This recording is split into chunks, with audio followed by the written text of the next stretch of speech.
Saudi আরবে এক সপ্তাহে ২১,৯৯৭ জন প্রবাসীকে গ্রেপ্তার করা হয়েছে। আবাসন শ্রম ও সীমান্ত সুরক্ষা আইন লঙ্ঘনের অভিযোগ আনা হয়েছে তাদের বিরুদ্ধে। বান্ডেল থাকলে প্রতি সেনমানিতে টাকা বাঁচবে।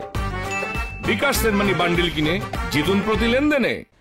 এক বিবৃতিতে তথ্য জানিয়েছে সৌদি আরবের স্বরাষ্ট্র মন্ত্রণালয়। এতে বলা হয়, গত ৭ থেকে ১৩ আগস্ট দেশটিতে অবৈধ প্রবাসীদের বিরুদ্ধে যৌথ অভিযান চালিয়েছে বিভিন্ন নিরাপত্তা বাহিনী ও সরকারি সংস্থা।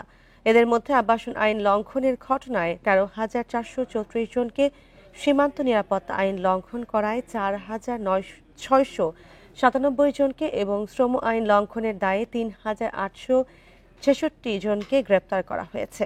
এছাড়া অবৈধ প্রবাসীদের আশ্রয়, পরিবহন এবং নিয়োগের অভিযোগে ১৮ জনকে গ্রেপ্তার করা হয়েছে।